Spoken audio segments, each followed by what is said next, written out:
I'm Gabriel Morency for Sports Interaction. Super Bowl 45 might only be next weekend, but it doesn't mean we can't start laying it down right now. Now, I've been known to lay it down on some pretty crazy things in the past. Handball, women's soccer, women's field hockey. Thanks a lot, China. Thanks for nothing. But that's another story.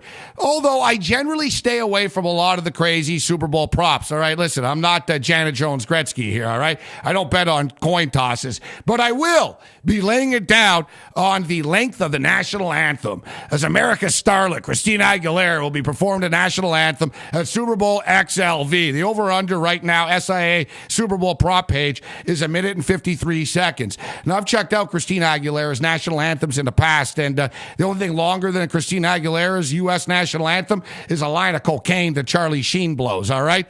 This is going over 153, and it'll be interesting to see whether there's quote-unquote line movement with the national anthem and it gets up to like 154, 155. And in fact, I'll tell you right now, I'll go as high as 158, Bob. That's right. The price is right. Christina Aguilera. Listen, the NFL might tell her you only have 2 minutes, but nevertheless, that's still 7 seconds to work with. Give me the over. Now, I'm not convinced that the Green Bay Packers are going to win this football game, but as of right now, I'm leaning with the Packers. I think there's great value with Aaron Rodgers to win the most valuable player. Open up at plus 180. Evidently, people agreed with me and started betting on Aaron Rodgers. Now, the Super Bowl most valuable player has been given to a quarterback 23 times in 44 Super Bowls. Your chances are pretty good. There's been a couple of wide receivers sprinkled in over the years and past years. Yet if the Green Bay Packers are going to win this football game, Aaron Rodgers will be the most valuable player. You know, James Starks had a nice playoff run, but he's not running on a Pittsburgh Steelers defense. Aaron Rodgers mixes it up so much with his wide receivers. 1 week it's Jennings, and it's Jones, and Jordy Nelson, and then it's Donald Driver. And speaking of Donald Driver, great outside long shot for MVP as well at 25-1. Maybe catches a couple of touchdown passes. Very difficult to break down who Aaron Rodgers is going to throw the ball to. That's up to the coaching staff and what they see on tape. But if the Green Bay Packers win, there's a 99.9% chance that Aaron Rodgers will be the most valuable player. And instead of laying it down on the Packers at the price, why not take plus 175 and Aaron Rodgers to win the most valuable player?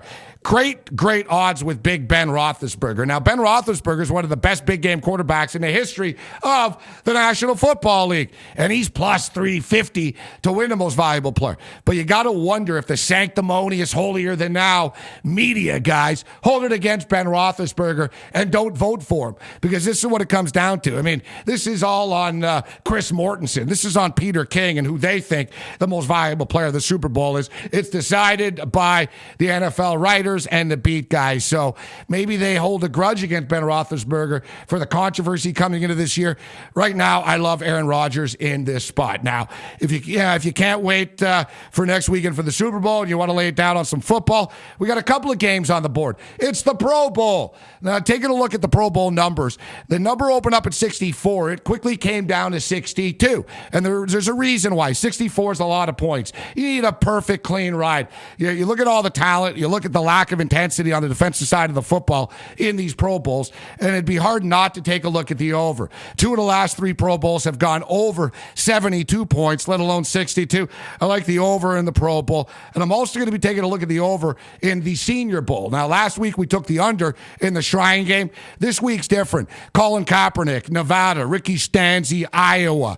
Jake Locker, Washington. You got some good quarterbacks participating in this football game, and there's too much on the line. Coaches around the National Football League want to get a look at these guys in the Senior Bowl. I think they opened things up a little bit, and not even to mention Andy Dalton yet at TCU, who's really flying under the radar and is a much better quarterback than people give him credit for. I'm going to be taking a look at the over in the Senior Bowl and the over in the Pro Bowl. And you know what? Let's stick with the overs and take the over in the National Hockey League All Star Game. Now, pretty hard for me to break down a game when I don't know who's going to be playing who, as they are, quote unquote, drafting their teams, shinny style.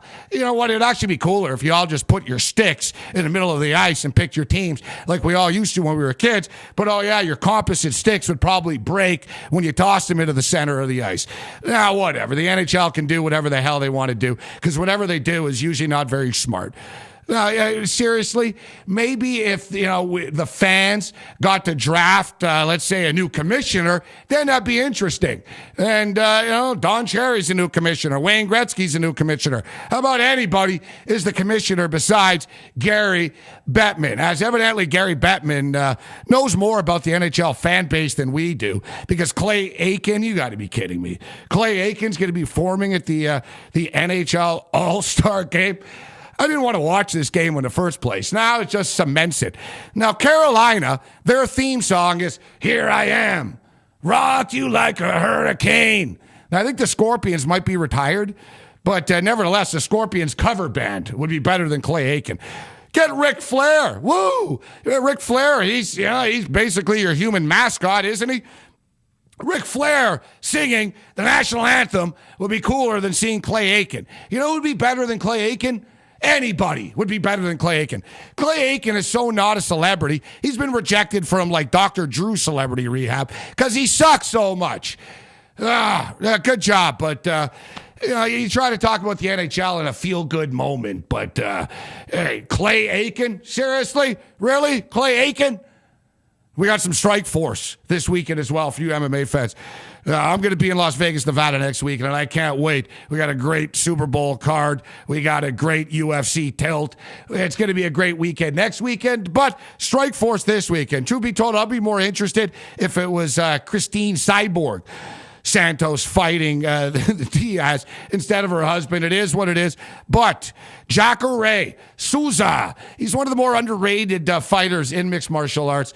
It's a relatively short price in this. I know a lot of people are going to like Robbie Lawler in this spot, but Jacare will get it done. We'll take a look at Jacare and see if we can parlay him up, maybe mix him up with the Syracuse Orangemen. We'll wrap up this week's video with Syracuse. Now, I've been wrong with Syracuse the last two games. I didn't think Seton Hall was going to run them out of the Carrier Dome. And the fact I had Syracuse against Villanova. We got a desperate Syracuse Orangemen team taking on Marquette. Marquette has also lost a couple of games in a row. They lost to Notre Dame, and then they lost to UConn. Now you got Marquette. They're going to be laying a couple of points on their home court. I'm going to be taking a look at Syracuse, especially if we can get 3 or 4. I'm going to be all over the Orangemen. As I stated, sing, Christina, sing, baby, because we're going to be laying it down on the over. In fact, we're taking the over and everything all weekend long. I'm Gabriel Morency for Sports Interaction. May the winners be yours.